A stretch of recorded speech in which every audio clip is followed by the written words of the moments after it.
It's a nice shirt. My shirt? Did you wear that shirt to work? I did, because I wasn't supposed to do anything dirty today. Was it a dirty job today? Almost. I was at a job site where, one, I'm used to working by myself and just doing my own thing. But I was at this big remodel job, and I was overseeing a lot of guys working, and it was weird to be dressed nice holding coffee while they were like in these dirty, nasty clothes, like scraping old flooring up and pulling out like, moldy drywall. Yeah, but it wasn't your job, right? Well, yes and no. I mean, I'm still like helping oversee it. So it's like, yes. Foreman. Yeah. So it's I'm not used to being in that position, and it just felt weird to not be getting dirty. I was wondering, is there a point in your life, do people decide like at a certain point, like I'm not someone who gets drywall dust on me. That's just not who I am. Or do people just take different paths in life? Well, I mean, I do think that's the natural path for most average successful people is you don't make a conscious choice that I'm not going to get dirty anymore. Mm-hmm. But you do find yourself working out of the pretty hard, dirty stuff. Mm-hmm. And, like I think about my job now, and I'm just like, holy smokes. Like, no one's peed on me in months. Yeah. Just from when I first got into security, when it was like, my first real big boy job after high school, working 40-hour weeks and all. And I just remember it was dirty in the way of like sweaty and like having to walk a lot and having to like go into like dusty corridor spaces to check on like elevator systems and all that, and climb up ladders to get on roofs to make sure the fire escapes were all fine. And all that said, like it wasn't a filthy job. Right. It was a freaking laborious job. I was walking probably 10 miles a day. Right, like you're always on your feet. Yeah. The shifts aren't necessarily always at the best time of day. Midnight to 8. Yeah. And now I just think about what I do. Like, I like get a little buzz on my watch that says like, it's time to stand. And then I hit the button on my desk and it stands up, and I stand at my desk for 45 minutes until my watch tells me I can sit. And in between, like waiting for a response on email for something I've sent out, I'll just swivel my chair around and just, start painting some model I've been working on, because I'm in the comfort of my own home. And I got like my own headphones on, listening to, well, today I was listening to, what's that guy? Wilderness Survival. You were just watching when we walked in. Mike Glover, yeah. Fieldcraft Survival. Yeah, and Fieldcraft Survival, yeah. And I just had my headphones on today, doing that stuff for work, and listening to Fieldcraft Survival talk about if you could pick between an MP5 and MP7, which one would you want more? And just to think that is my job now, making good money. Yeah. Versus like just how hard it was in the beginning, and not even 30 yet, man. Not even 30, and feels good. It's like my friend, he was working, he worked construction jobs. He didn't finish college, started doing construction jobs. Then he found himself married, kid on the way, like buying a house. And he had some other business prospects come along that were going to take off right around 2020. And he was planning on quitting his construction stuff, but COVID just basically shut down all the stuff that he was working on, and he wasn't able to launch it then. And so then he had to go back and find more construction jobs to make it happen. And he ended up with a sales job for a tech company. And we were talking, and he's like, some days I feel kind of bad about how much money I'm making right now. Yeah, for how like comparatively to like the amount of effort that was being put forward at his old job versus now, he's like, it's crazy, the difference. Yeah. I mean, you could still work hard in a lot of those jobs. Excuse me. Or you can not work hard and still be pretty successful, depending on how good you are flying under the radar. And he worked super hard and like just broke all the sales goals and records and stuff. And so he did really well. It's different kind of hard work. It's not dirty hard work though. Yeah. You know, it's like, I think I describe it as like, depending on how you view sales, how dirty it is or not, but yeah, metaphorically maybe. But I think, like, I was reading a thing online of like the average human brain burns 1,000 calories on its own each day. Like just like the normal person. Now, if you think about people who literally are in jobs where they have to like make really complex, thought out, and probably like various like juggling various problems at the same time. Like their brains are probably burning way more than just 1,000 calories a day. Like their brain is getting hot. You know, like when a kid says like, "Oh, my brain hurts." Yeah. Like during CSAPs or like during state testing, like maybe they're not wrong. Yeah, I don't know if my brain ever hurt during any of that stuff. Yeah. I don't know if that's because I'm smart or dumb. I don't know. There have definitely been times in my current job where like I've been multitasking between 4 different computer monitors and just trying to keep track of like the thread of 4 different tasks I'm trying to do and get answers to and resolve and get back to this other person, right? And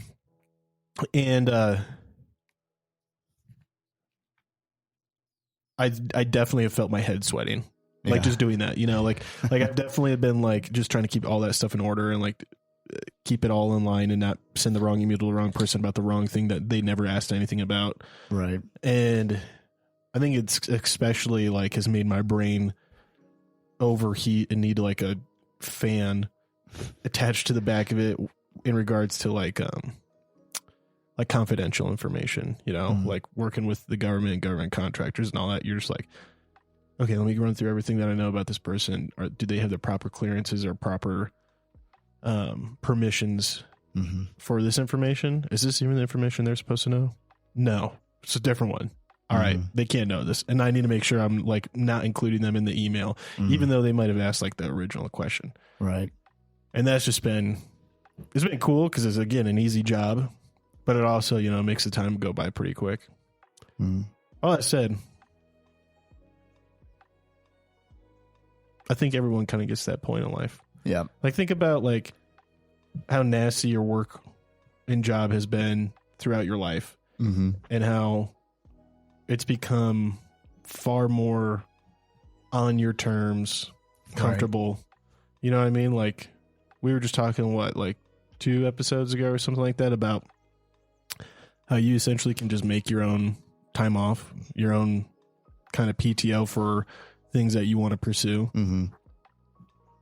That's a sick freedom that I know a lot of people who in a lot of dirty jobs have no choice. You know what I mean? Yeah. Like I could have never done that at the sheriff department. Right. They still have to work 40 plus hours, minimal time off, and, you know, mediocre at best paychecks. Yeah. So there's some dirty jobs out there too. Like you get good at them, you get fast at them, you get where you can make good money at them and you don't mind it. And then ain't nothing wrong with it. No, not at all. And, but then there's some jobs that are just like so laborious and just like day in and day out that, when I used to work for a moving company, and that's a dirty job. It's just like a lot of, heavy lifting and stuff all day long. Dirtiest part. Oh my gosh. I did this house once and I was taking apart their bed and this was like the cat room and it had like all these long haired cats and I reached on the back of the bed, like behind the headboard to like get down where I could like run the Allen wrench. And I had to put my hand through like a bed of cat fur that was down behind this thing, and no joke, 4 inches deep of That's cat so hair gross. back in this area. That's so gross. Running along the whole wall. It was That's gnarly. disgusting, dude. It was gross. But the when I was doing that job, there was a handful of guys who were not young anymore, and they're like pushing 60, still having to be a mover. Yeah, that's why I said for the average Joe in life. You know what I mean? Oh yeah, for sure. And you know, for the most part, it's their, most likely it's a long string of decisions they made that have kept them in that situation. Mm-hmm. But I was looking at some of these guys and I'm just like, I cannot be doing this. I'd rather die when I'm 60. I'd rather be dead than like doing that. You know what I mean? Oh, yeah, it'd be brutal. Yeah. It's just so hard. I know that sounds like soft, but dude, there were times where like I woke up in various different like laborious jobs I was doing, or like really stressful jobs, and I was just like, if this is what my life is going to be like for the next 50 years, if this is what living is for the next 50 years, is just an unending cyclical grind of just autopiloting through the day, and you're so exhausted you can't even cook food for yourself, and you just get home and you just need to sleep, but even then your sleep's not restful because all you dream about is like the same shit you just did at work. And like I just remember there was a time for like a solid year where I was like not suicidal, but I was just like, gosh, I hope I like just freaking get taken out in a car accident or like a lightning strike or just something, because I don't want to do this for the next 50 years. This is a terrible cycle. And I think honestly though, I think a lot of people hit that or something, and that's why they start the shift. You know, they start finding the way out. They'll do, because they're like rats in a cage, you know, almost like they'll scratch at the walls to get out, you know, because they're like, this, there has to be more to life than this. I can't imagine, you know, 350 days out of the year I do this. Yeah. And that's one thing too I was thinking about. In one sense, like there's some fine balance in like becoming content with where you are in life, where you land in this world. But the you know, like there's always been laborers for all of human history. Yeah. And like hard work to be done. But I was thinking about this sometimes too, that like I wonder if at certain points in time, now there's been people who've been forced into hard, bad, horrible human atrocities, like be it slavery or like factory meat packers, the like, cobalt battery miners. Yeah. You seen that stuff? Modern day stuff all the way, you know, back in time too. But I think for a lot of people, even if you had a really hard laborious life, like I think for a lot of people, maybe life was still a little bit on their own terms at times. Like I guess the pace of life was different throughout different times, where it's, I think, especially if you view your whole life as there's a 40-hour work week with basically 2 days on the end of it that are also just, you know, the weekend, that, and then it's back to it Monday morning, and that's all there is, and that's all you have time for. It can put you in that place where you're talking about being in, where you're just like, this isn't a life. When I'm not actually working towards anything. I'm just working to, and you're working for something. You're working to survive. Yeah, so, exactly. You know, and in some ways as a culture, we've gotten to a place where we do think we deserve like more time off, or that life should be easier and different things. But the key to a lot of it is, I think there's some balance between striving to like better your station in life, but then also being content with where you're at, you know, because things could always be worse. Yeah. But also you can also do things to make your situation better. Smoke break. Smoke break. Hey, Ken, it's Mick, and I've got something important to talk about. We all hope we never find ourselves in a self-defense situation, but life's unpredictable. Enter the National Self-Protection Plan from Attorneys on Retainer, an actual credible law firm you can put on retainer for your self-defense needs. For just $35 a month, you get national coverage in all 50 states for criminal and civil legal representation in self-defense situations, complete with a 24/7, 365 toll-free emergency line. That's real legal support when you need it most. What's in the package? Bail bonds, scene cleanup, firearm replacement, even mental health counseling. Plus, 0 fees for a laundry list of defense-related costs like expert witnesses. So support the show and get yourself some peace of mind. Click the link in our show notes or visit our sponsors page to sign up for the National Self-Protection Plan from Attorneys on Retainer. Hey folks, Pat here. If you're like Mick and I, you're a fan of classic tales like Lonesome Dove, Blood Meridian, The Three-Body Problem, and Steinbeck's East of Eden. With Audible, you can dive into these epic stories anytime, anywhere. Sign up for a free month, and your first audiobook is on the house. To start your free trial and support our show, click the link in the show notes or swing by the sponsors page on our website. Want an awesome website for your podcast? Check out Podpage. We use it for the Mick and Pat show, and it's a game changer. Set it up in minutes, no coding needed. Support the show by using our link to get started. Your podcast deserves a home as great as ours. Podpage, the one-stop solution.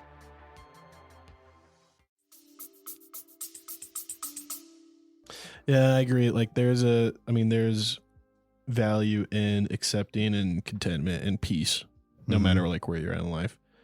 But I also do think like, I do think there's those times where you're just like, I cannot be content with this because this is miserable. And I have to do something to change this some way, shape or another. Like there has to be something I can find, even if it's not like, you know, a lot of people, like you said, like we don't get the opportunity to leave that job for one reason or another. We're, you know, absolutely dependent on that paycheck for food every day of the week, you know, roof over our head, all that stuff. But so whatever it is, you know, people end up making shifts, you know, sacrifice one thing in order to have more time somewhere else, whatever it may be. But I was wondering, have you ever been in that place where like you felt like you were going to snap or like you'd reached your limit and you're like, something has to give, something has to break. And I can feel that if I don't change something now, if I don't get control over something now in regards to like doing something more purposeful or something that brings me more joy or happiness, I might be the thing that breaks. Like something has to change. Cause I mean, like that was a big thing for me with like, you know, example, I guess I would say like, I felt like I was really stuck at the sheriff department just because I was in a place where I felt like shackled to the paycheck I was getting from there to eventually, hopefully one day reach the financial stability that I was wanting. And it paid great money at the time. And so I just sacrificed time in one thing to start a hobby. And I just started, you know, painting models. And I found that to be like actually something that really helped me get through the stress and deprocessing of the day and, you know, helped me leave everything at work and not dream about it in bed and just constantly be thinking about it from the moment I try to go to sleep to the moment I wake up, you know? Yeah. And this might be leading the witness with this question, but like, were you at a job where you felt like what you were contributing to the world was somewhat maybe meaningless or cyclical? And that meaningless it's jail, right? You're bringing the same people in every day. Yeah. And, you know, like something as simple as painting models, just like mowing good lines in your grass. At the end of the day, you look at it and you did something that was, you accomplished something, you made something better as a man or just a person in general. But I think for me, speaking as a man, you have to have some sort of visual progress going on, is a feedback loop, gives you that sense of accomplishment. Yeah. What was yours though? Have you never had that? Have you never had that breaking moment? No, I definitely had this a couple years ago. Moved out here for school, did college, got done with college, and decided I wanted to stick around this town. And got married, needed to find a job, and So I'll talk about two breaking points actually. One was I just finished college. I have a degree. I want to stay in this town, but it's not. I have a degree in Middle Eastern Arabic Studies. So kind of the two options with that are to either one, like do like government agency stuff, or two, like further your stuff like through the world of academia, like get a master's in it, become a professor at some point. There's some other things you can do with it too, but as far as like just getting on, some job posting online, looking locally, you're not going to really find much for that. And so it was time for me to move out from my roommates and get married, and all this stuff was happening, and I didn't have a job. And I went and I just needed something for the time being. And I applied to be a towel folder at a local gym and a sweat wiper. Sweat wiper? Whose sweat were you wiping? Just like you go through the gym, like you're wiping down equipment, you're folding towels. Uh-huh. And then I also applied to be a straight up paper boy, like not even in a car, on a Huffy. Out of college degree, whatever. Like, you think that's supposed to, you don't have to have a degree to be successful in life, but you also feel like, and you should never feel like any job is beneath you. But at that moment, it was very like humbling to apply for those jobs. And what was even more humbling in that time was I didn't get the paperboy job. I didn't get accepted for it. I was like, they just, what was their reasoning? Just like, we found a kid with more availability. I mean, they didn't even call me back. Wow. And so, part of it would be like, maybe they were looking at like, this guy's just going to leave when he finds the next job, or you're overqualified, whatever it might be. It's still degrading to not become a paperboy at the age of 21 or whatever. And then also for the towel boy job, I had 3 follow-up interviews. Just to be a freaking towel boy? To wipe sweat and fold towels. I had 3 interviews. Jeez. And I had like, what the hell? I had multiple references from within the company. Yeah. Like, I'm not missing an arm. Maybe if I was, I would have got hired. Yeah, no kidding, dude. But just saying, like, I can fold a towel, you know what and there was these 3 follow-up interviews, and then I didn't hear for like a month. And it was just like, I was like, I was so stressed out, and I'm like, what am I going to do? I am screwed. Like, if you're going out into the world and you can't even become a paper boy, what are you? You are trash. You are worthless. You are never going to provide for anybody. Jeez. You think you can get married? You're about to marry this woman, and like, her father's like handing her over to you in marriage, and like, you can't even be a paper boy. You can't even wipe sweat. Yeah.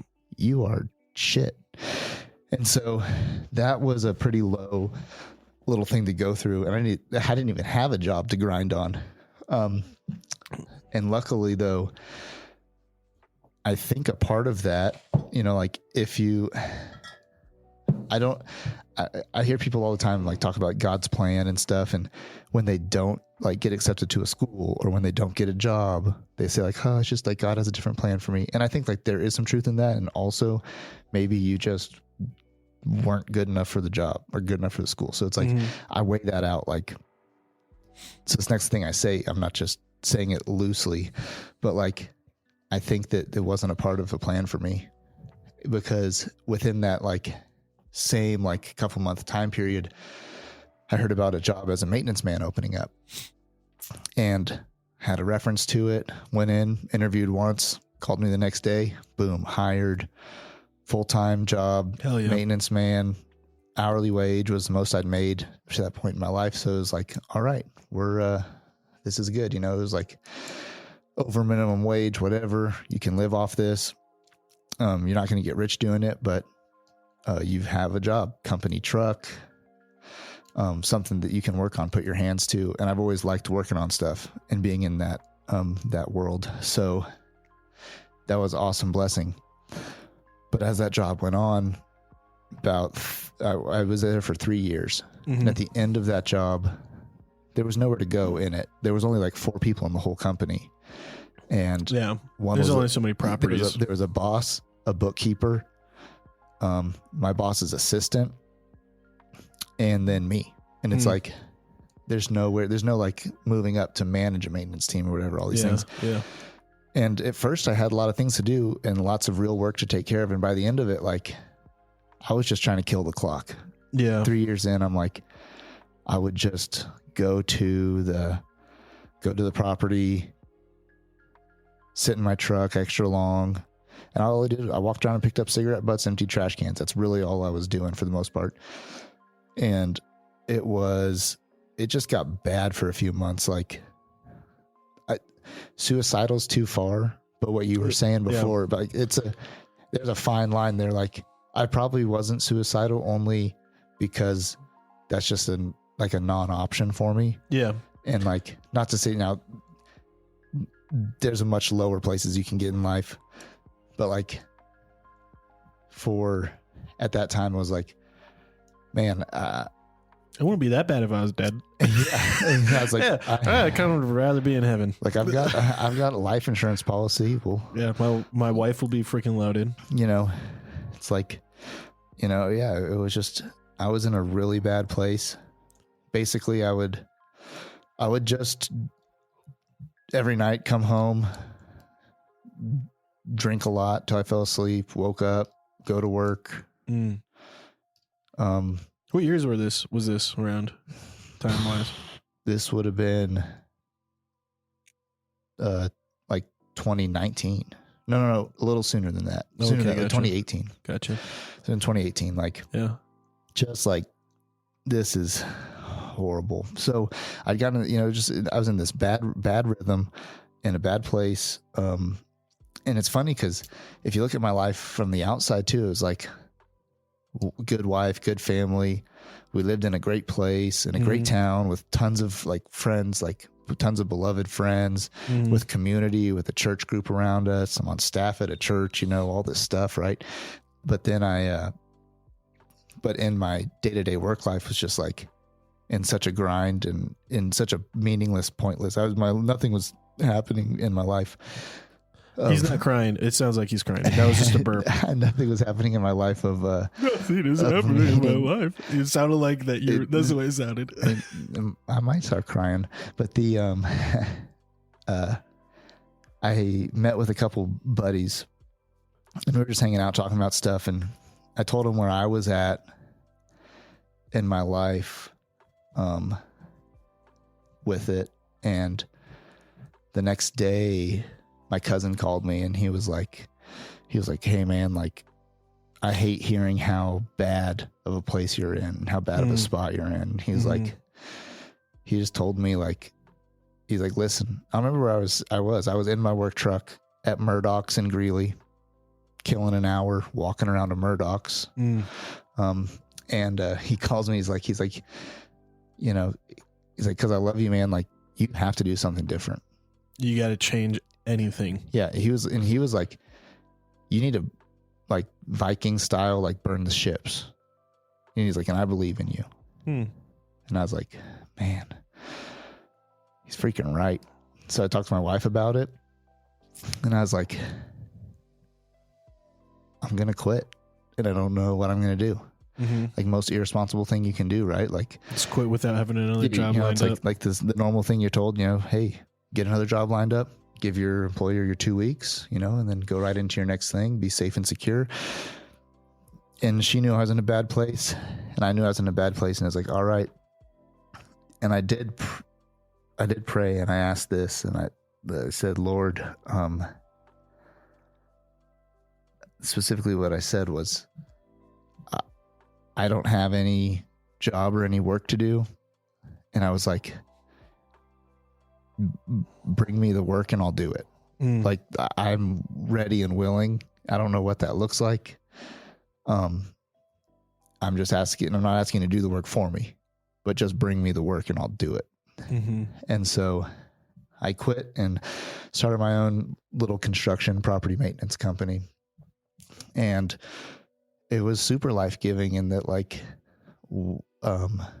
was doing my own thing, working for myself. I took off like a month and a half. I'm like, it's funny, like during that time in that month, I've never thought about this till just now. Like during that first month and a half, actually, no, it was later that summer. I took a month off later, but a couple months later, I was able to take a whole month off and travel some. And like during that time was like, that's when my wife got pregnant. That's when my first son came. Like little things like he wouldn't even be like, most likely, like he wouldn't exist if I hadn't quit that job when I did. Just, you know, like if you want to pull like you can pull a thread or a string through anything, like, you know, any decision. Oh, this. Did you plan on having him, or was it a little bit of a? It was planned. Okay. Yeah, we were planning on it. But like little things like that, or huge things like that he exists now and is in my life because I decided to strike out on my own, and it hasn't been all easy, and I haven't gotten rich yet, but I'm definitely been in a better place, a more fulfilled place. And since then, you know, started my company and then acquired another one and growing these things. And it's like, yeah, I had to pull the ripcord full on. Like, yeah, like, I don't know if there's a reserve parachute in here, but I'm cutting the cord, you know? No, I get it, man. I think a lot of that too is, you know, like I said, the autopilot course of like, you realize that you're just not alive for the majority of your life. Like you start reflecting and you're like, if I look over the last 6 months, year, whatever, I've realized I'm on autopilot most of the time. And like I and you wonder, like, did I even have a conscious thought? Do I even remember how I got to work today? Can I think of any single thing I did today? I know I moved, I know I breathed, and I know I interacted and stuff, but like my brain was off. You know what I mean? And it's crazy because you can be in that place with some pretty, like, I'll be honest, I was in that place in like a law enforcement position. You know what I mean? Right. Yeah. And it's like, that's like just how mechanical I had to become because I was just so miserable. You know what I mean? And like, there was nothing outside of work. All there was work. And I just worked, you know, 12 to probably like 15-hour days. I think 15 hours was the longest day I worked. And, you just have absolute, no matter, if I remember, like, it just felt like no matter how much food I ate, no matter what I drank, how much coffee I drank, I never had any energy. I couldn't keep weight. I dropped from like 210 pounds from when I first started that job down to like 150. Wow. Yeah. I was ropey muscle and bones. Like I just had nothing on me. But all that said, dude, I appreciate you sharing that. Because I've definitely been in that place, and like you said, you know, it's not suicide because it's not. I don't think of it necessarily as depression or real despair, but I do think of it as like, well, I'll use actually this phrase here. I looked it up. Behavioral sink. And I think it kind of fits into this, but like the idea of behavioral sink is when, well, I'll explain the background behind the term, and then that way you kind of know why I'm like using it. So there's this guy in the 60s. I guess it was through the 50s and 70s he was doing a ton of these tests, but the one in the 60s was the most important one and the one that kind of got the most like popularity. But there's this guy, John Calhoun, and he wanted to do experiments on the effects of population. And it was kind of like, if you keep in mind like the 50s and 60s and 70s, we were at a point where like World War II was over, and like there's just all these people everywhere. You know, you just had the baby boomers, and they're still going out like through that time period. You know, the baby boomers are now of an age where they're having kids, and like real urban density, like real, like similar to what we see today in urban density, right? Right. Is beginning to bloom and like blossom. And like, there's all this fear of like, what are we going to do with all these people? You know, how are we going to meet all their needs? How can we keep society functioning?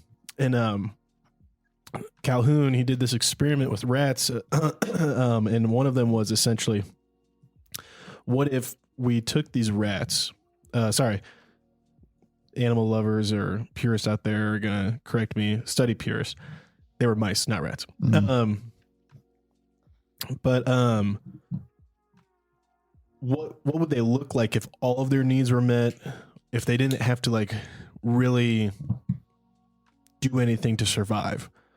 Like if they always had enough food, always enough space, always enough water, they could just honestly like have sex, sleep, groom, eat, have sex, sleep, eat, groom. You know what I mean? Mm-hmm. Like, it was crazy. So at the peak of the population, most mice spent every living second in the company of, sorry. Wait, that might've been the wrong one. Yeah, that's the 25th experiment. Hold on. Sorry. Let me find the one that is specifically about the one where all the mice had their needs met. So just found this. Credit to sciencehistory.org. I was originally looking on a couple of different other websites like Vice and stuff that just wasn't quoting the right information. But John Calhoun, he builds this colony. All right. He calls it the mortality inhibiting environment for mice. But unofficially, everyone was calling it mouse heaven. In the colony, it was at the National Institute of Mental Health in Maryland in 1968. It was a large pen, 4.5 foot cube. And it had everything that mice needed: food, water, perfectly temperature controlled climate. That was another one. They wanted it to be the optimal temperature for mating.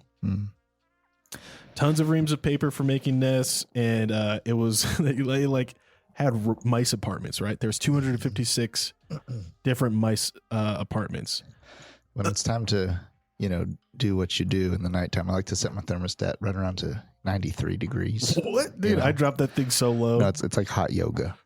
No, dude. I make it cold so that way it's like there's even more of a energy behind it to stay warm. Need to find warmth. It's either that or the shower. It's one of those two. You know what I mean? In the shower, it's like 100 degrees because my wife loves hot showers. I'm like, my skin is slothing off because of hot water. I get in there, and she's like, this is wonderful. I turn that thing down. Yeah, exactly. She thinks it's like Arctic.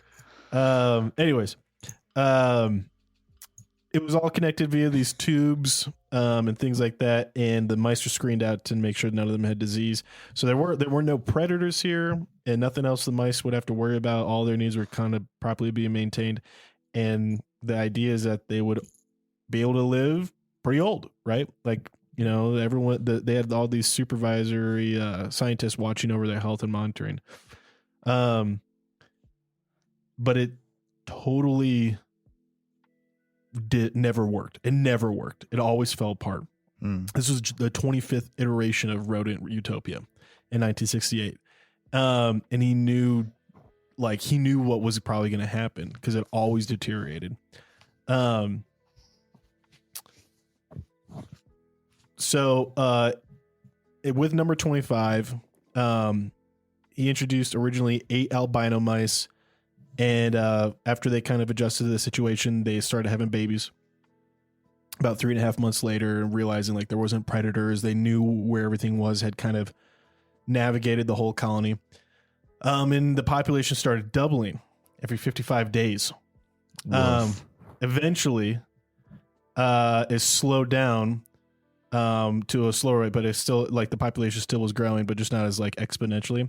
And it peaked, starting with 8 albino mice. It peaked at 2,200 mice after 19 months in this 4.5 foot cube. Oh my God. Yeah, dude. This growth, of course, becomes a problem, right? Even though they all have, like, here's the thing though, they always made sure there was enough food. Mm-hmm. They always made sure there was enough water. There was never a predator. They always made sure it was the right temperature. But in the wild, mortality rate for mice babies, infant mice, is super high. And in Mouse Utopia, that never happened, right? There's no predators, there's no disease, there's no Arctic temperatures, too hot temperatures that would kill off, weaker mice. And so almost never did the juveniles die. And so as a result, there was way more young mice than normal. And you think about like a normal, probably like population of animals is that like in the wild, most animals don't have a larger youth population, like by a lot than their like older population. Like the adults to youth rate in the wild is pretty even. It's like probably usually like a 1-to-1, 1-to-2 when they're growing, but like not 1-to-22. You said it went from what, 8 to 2,200 in 19 months. As Mima always said, people be f***ing. Your Mima said that? My Mima never said that. My Nana never says that. Yeah. Anyways, hello, Feldman. There we go. That'll be good. So with that though, even though there was like hierarchies getting established and such with like dominant males, the males usually have like harems of females in the wild. And they establish by fighting, wrestling and biting and whatever. And normally a mouse that loses a fight can run away. But there is nowhere to run in Mouse Utopia. Oh no. And so they were referred to as dropouts by Calhoun. And these were essentially because they were like, they weren't killed and eaten necessarily, but the dropouts, since they were never able to leave, they just stayed in one part away from the alpha that beat them. And there became hordes of dropouts, hordes of these male mice that were essentially beaten and scared away, and they weren't allowed to mate with other females. Did they unionize? But they would gather in the center of the pen, because essentially the apartments were on the fringes, right? On the outsides, on the walls. They had cuts. They're full of scars. There's like pictures here, though, that you can see some of these dropout mice, dude, and they look like the most wretched things, dude. They look like they're out of a movie. It's insane. And every so often there'd be these huge, like almost gang brawls between them. And it was like absolute free for alls. It was like, it's essentially like a riot in prison, right? And they'd just be biting and clawing, and it didn't seem like there was ever a clear purpose, right? Like it wasn't, there was always plenty of food. There was always plenty of water. There was always like, there's tons of females, but these dropout rejected male rats would just start fighting for no obvious reason other than maybe like it's packed in here, right? There's a lot of rats in here. In earlier examples of the Utopia, when they were using rats instead of mice, the dropout rats would just start eating each other. They became cannibals. Even though there was always plenty of normal rat food, they just started choosing to eat other rats. Wow. But alpha males, they struggled too. They would keep their harems of female mice in these private apartments, which they were always having to defend because there were so many other rats. They would get tired and be unable to defend the apartments altogether, and then the new alpha would kind of come in and defeat them, which is kind of natural, right? But the amount of time mice were having to spend defending their other female mice is way more than it would be in the wild. So like, they quickly were rising and falling, essentially like just dying of like heart attacks, right? Like they'd fight off so many guys over the course of a day that they just kaput. So apartments, though, with nursing females were regularly invaded by these new rogue males. And the mothers would fight back, but the young wouldn't be being protected at the time. And many stressed out mothers would just abandon the pups, the mice. I guess that's what they call baby mice, pups. And they would abandon them before the pups were ready. A few of these moms were so stressed out by all the violence and stuff like that, that they would just attack their own and kind of eat some of their own babies and stuff, which is not common for mice. Most rodents don't eat their own young because they usually have so many, and they're usually like in such a community in the wild that it's not that big of a deal. And like this, all the like the young get, you know, they die in the wild, right? They get eaten by other stuff and all that. Eventually more deviant behavior emerges, right, as time goes on. Mice who had been raised improperly or kicked out of the nest too early failed to develop healthy social bonds and therefore struggled in adulthood with other social interactions. Maladjusted females began isolating themselves like hermits in empty apartments, not wanting to mate or be a part of like another male's harem, which is super unusual because like mice, very primal mammal, like they're driven purely to eat, mate, reproduce. Maladjusted males, though, however, started demonstrating weird feminine behavior such as grooming all day, preening and licking themselves for hours, like to the point where like they wouldn't go get food at all. They weren't interested in mating. They just began like all they would do all day is clean themselves. Calhoun labeled these mice as the beautiful ones because they were always all day grooming themselves. And it was really easy to tell them apart from the dropouts, which were like scarred and tattered and, you know, it was more kind of skittish mice. And yet, while obsessing over their appearance, the males had like zero interest in courting females, zero interest in reproducing. Calhoun made note that like in earlier examples of the utopias and early iterations, the weird behavior would start in one part of the like 4x4 paradise. And it just spread like almost from mouse to mouse. Like after it started happening, like this weird behavior happened in one mouse, it would kind of spread. And he called it the behavioral sink. And between the lack of sex, which lowered the birth rate, and inability to raise pups properly, which sharply increased infant mortality, the population of this universe 25, this 25 iteration plummeted. And do you remember the month I told you that they had reached 2,200? What was that month? It was the, like, you mean amount of months? Yeah. It was 560 days. 19 months. All right. Is that 560 days? Damn. Around that, I bet. Depends what month you start with. And by the 21st month, newborn pups were like rarely surviving more than a few days. Soon, no births happening at all. Old mice like lingered around, and they were like essentially just hermits and hiding and grooming themselves all day. But eventually they died out. And by spring of 1973, less than 5 years after the experiment started, the population had crashed from 2,200 to zero. Absolute zero. Extinction. Oh my gosh. Extinction. Even when they reached the point where they were like back down to, you know, a few females and a few males. And like the mice should know, like, plenty of this water, is bad. Plenty of food, plenty of room. Thermostat set to love mode. Yeah. They never got out of the funk, dude. They never got out of the system. And all that said, I think about this experiment a lot, and I think about how that kind of it can be interpreted in a lot of ways.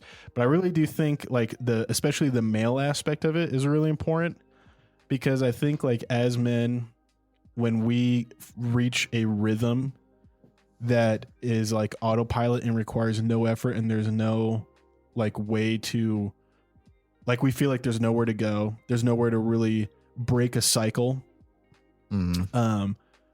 I think that's like, I think like scientifically we see like lower sex drive, lower sociability, a lot more like inward focus, a lot of like, you know, depression going up, anxiety going up, maybe even more aggression, like being more aggressive with like our like friends or something. Cause I think I'd say like, it wouldn't be even that surprising if like, you had told me the same story you had just shared, and when someone reached out to you, you kind of almost bit back aggressively, right? You know, because I'm not saying that you, Pat, have that behavior, but that's a very common behavior. I think in that instance, I know I kind of was aggressive when people were like, "Dude, you don't seem happy." I was like, "Dude, shut up, man. I'm busting my ass." You know, and it was just like one of those things where like when I see this study and I think about it, I'm like, yeah, it makes sense, man. Because I remember feeling that way, feeling like I was in this trap, And I needed to change something. I needed to break away from it. I needed to get out, especially like I saw the older mice, the older mice before me who are still in this trap, and they look miserable. They look like they want to die. And I'm just like, dude, I got to get out of here. I can't be that. I can't be that way for the next 50 years. Right. And you had everything you needed. I did. I was paying $500 a month for rent. Yeah. And I was making about $4,000 a month. Yeah. And it was more, $4,000, after taxes. Right. Right. And it was more than anything I needed. Did you ever go hungry a day in your life during this time? Every day I was hungry almost though, because I couldn't eat enough. Always had the money for food. Right. Like always had the money for food or beer or whatever. Right. But that was another thing. I started drinking a lot more too. Especially like when I was working nights. Well, on my days off from nights, I'm stuck on a night schedule. And so I'm just awake by myself in my house at 3 a.m. No one else is up. My girlfriend, who's my wife now, but she's not awake. She has to work a normal job. And I just remember, dude, I was just like, I got to find something to do with my time other than just sit here and drink on the porch at night. It was absolute misery, dude. Yeah. I think you could probably, it's not that hard to pull a lot of parallels from that study over to, to maybe the world you see around you. Dude, what those mice needed, they needed a Jordan Peterson. You got to start with cleaning your room. Yeah, exactly. Yeah, and like, I think it speaks to something about those mice were robbed of having a purpose. Yep, they totally were. They had no purpose. They had everything they needed, and they had no purpose, and it killed them off. And I think that's the same thing that we go through when you have no purpose. It is like a death sentence, Yeah. And so it is, though, I think. And that's why I think, I kind of think of it, I keep on saying automation, being on autopilot mode, robot mode. But like, that is what it is when you don't have a purpose. I think when you don't have a purpose and all you do is the same thing over and over, and you almost like feel like you don't have the energy to think of a purpose. Right. I remember the worst thing I felt like I was telling myself was like, I have to at least pretend there's a purpose. So that way I don't go insane. And then at the same time, my like psyche was just telling me like, but isn't that just as bad? Like pretending you have a purpose in this cycle and lying to yourself. Like, isn't that how you end up in this for 50 years? Right. And I was just like, I had to get out.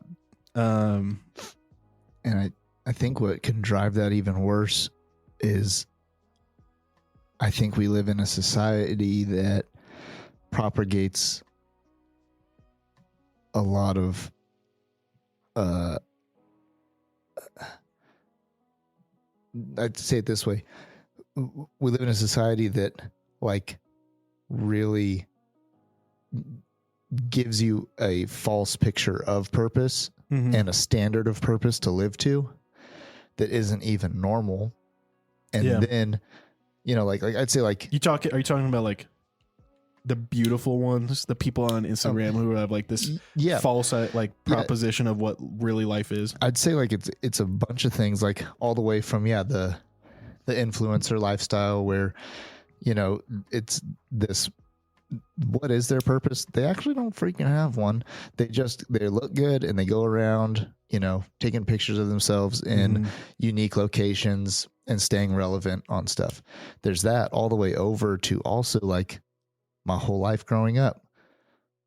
Who did I think I was going to be when I grew up? Chuck Norris. Luke Skywalker. Oh, okay. Indiana Jones.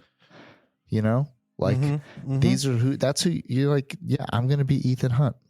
Mission Impossible. Dude, I'm so happy you said that because I've just been watching all of those movies. They're so good. Yep. And so it's like you have this, as a kid, because these stories strike a deep desire in us, and we actually do have purpose to do good and help those who are in bad situations, and those things that those certain stories that really strike a chord with us, I think are strike something in our soul and in our heart. But the way that we see those hyperbolized, like as a child, and then to grow up to like, it's actually unattainable in a lot of ways. Like, you're not the chosen one. Sorry. But well, I thought I was supposed to be someday. Yeah. Like, why can't I be the gladiator? Why is that not my story to be the patriot? And so I think that like all those things fed towards us without understanding why they strike such a deep thing in us, like those hyperbolized, super human stories alongside also like modern. And it's funny, it's not even that modern in the sense of like TikTok's new, but like Marilyn Monroe, she was around a little while ago, but she was also like, a picture of, beauty and success and these things. And yeah, and it's crazy how she's traveled through different cultures as the Madonna, right? Yeah. As the picturesque woman who can handle any man and is the, like no matter who you are, she can handle you. She's like the pinnacle. Yeah, she's the pinnacle woman who will, meet whatever masculine needs you have.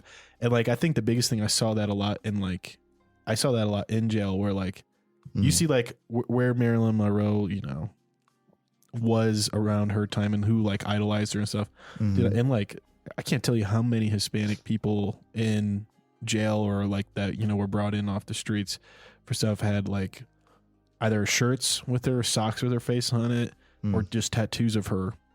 And I know it's like, it is a cultural subsect. It's not like all Hispanics, of course. Right.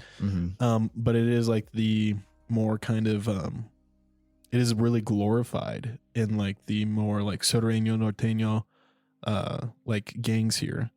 And I've seen it really, like I don't know a white person with Marilyn Monroe tattooed on him. I don't know a black person or an Asian person, right?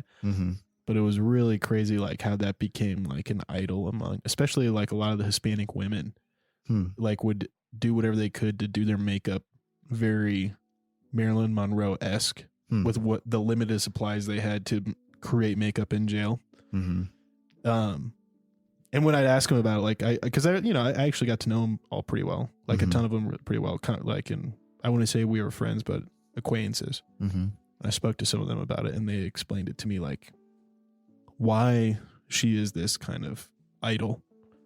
Sorry, but that just reminded me. Because I just think you're right, like how it changes. Yeah, and it's like timeless in that, like, I mean, hey, before her, Cleopatra. Yeah, you know what, lady? Cleopatra was huge in like 20s through 40s. Like the Cleopatra appearance and makeup was a big like goal for a lot of women. And it's like, sorry, lady, doing laundry, changing diapers, working a second job, like you're never gonna be that.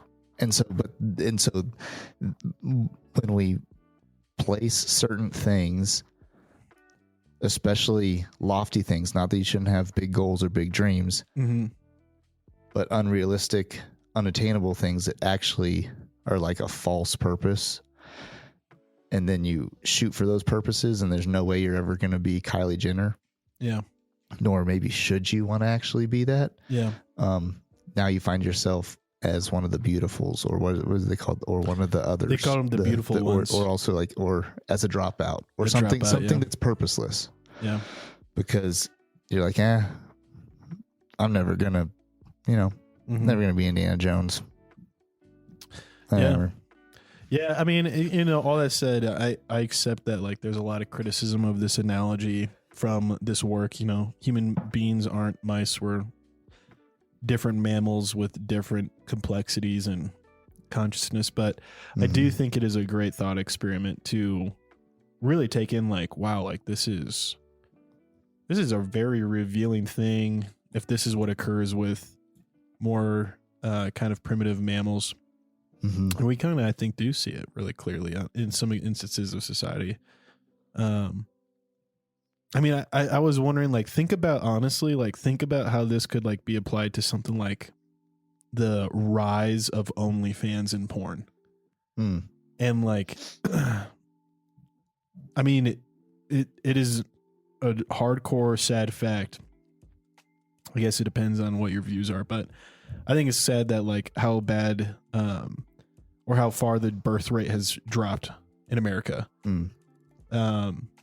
Because they're like really showing like the rise of pornography has, and like the ease of access to it has really like kind of grown in line with the decreasing birth rate. Yeah. And not just that, but just like decreasing, like when they're polling people and kind of doing studies, the decreasing like amount of like sexual intimacy that men and women are having. And, you know, I believe that is supposed to, you know, take place underneath, you know, religiously. I know this isn't everyone's belief, but I know Pat and I here believe that sexual intimacy is designed to be experienced between a married couple, where it's the most, you know, we believe it safer and healthier and stuff like that. But all that said, the idea of even like people are choosing, even people who aren't religious in any way, shape, or form, or they are religious of, you know, something else, they have different views of sexuality. The fact that like they are choosing to have an easier self, you know, time, a grooming time, I would say, you know, of like self satisfaction and reflection, rather than risk and partake in like the real deal with real emotions with another person. Yeah. And like, I get like there's a lot of arguments around all this stuff, but like it's true. Like, I mean, it's out there. We should read it. It's not really talked about as much as it should be, because I think there's like a pretty strong lobby for pornography and, you know, sex sells, right? It's a multi-billion-dollar industry. You know, it's going to have pull. And even like to take it outside of like pornography over to like hookup culture or like hookup apps. Dude, you know? hookup culture though is dying too. Like the hookup apps are struggling. Really? Yeah, because more people are choosing just to do OnlyFans or like porn and partake in it that way. It's just so easy. Yeah. So you can see like even in this like experiment with the mice, as it just like went down and down, or for like hookup culture and stuff, like the one professor called it this, I forget who it was, but he said, it's like, that's not a partner. Like that, like when you're using a like Tinder, that's a masturbatory aid.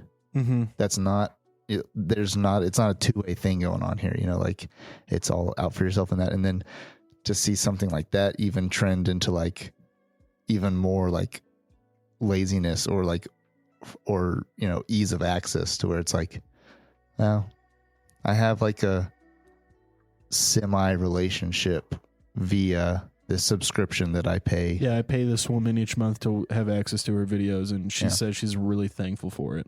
Yeah. Yeah. That's, I mean, that's so far removed than real intimacy, man. Like real actual human affection and intimacy. Yeah. And it's just like crazy that people actively are choosing that. You know? Like, don't get me wrong. You know, I've had my own issues with pornography. I think it's a very dangerous material. Like, I think it drills a hole in your head and it always wants to take more. It'll never be, you know, that when it once it gets its root in your head, it'll never be okay with not having your attention. And you have to like actively work against it. But like, there was never a time in my life that I was like, I'd rather watch porn than do the real thing. You know what I mean? Like, I'd rather watch porn than actually like be, you know, sexually engaged with a partner that I have an emotional attraction, you know, physical attraction to. And I just think it's crazy that they're like that is actually a real thing now. Like, people would rather do that because of the idea of like, it's easier, it's safer, there's less cost, less risk. And I mean, I understand that rationale. Like, those are true. You're right. Mm-hmm. It does cost less to not have to put yourself out there emotionally, physically, monetarily, to try to find someone who likes you and feels the same way about you, and then is like, hey, you know what? I like you so much. What if we rub our genitals on each other? You know what I mean? Like, that's a risky thing, right? But it's also one of the best things, one of the most beautiful things, and one of the things that I think is like the most fulfilling. And, you know, I think a lot of the stuff surrounding that is like what guides us to make life choices. And a lot of it is, you know, sure, you could say scientifically it's genetically, biologically ingrained into us to prioritize it, and have a lot of various things revolve around it, such as like, well, this thing and I, this other human and I do this thing, and we feel very good about doing this thing, and we want to stay in the same geographical region so we can keep doing this thing with each other.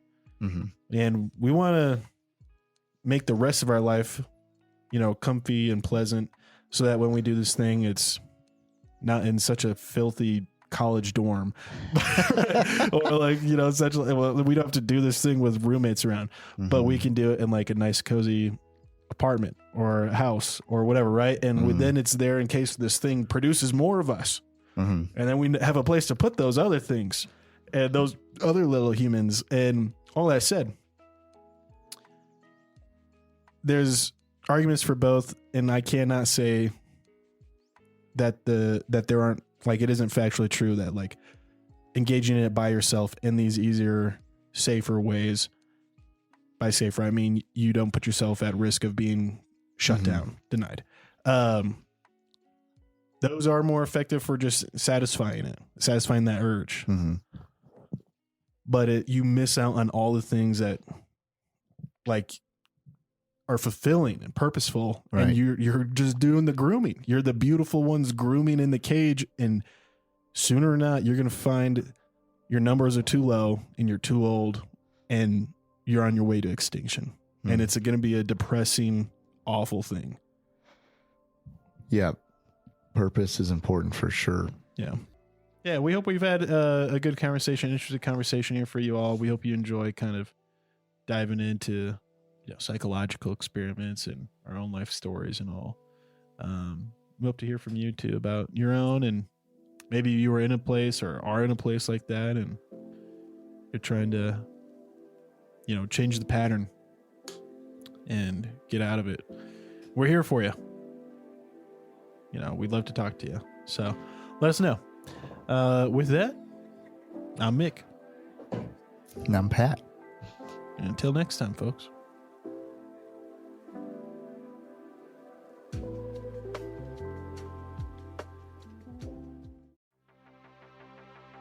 Thanks for tuning in. If you love this episode, drop us a review. If you have qualms or comments, leave us a voicemail on our website. While you're there, check out our latest news, merch, and deals from our sponsors. Till next time, Ken.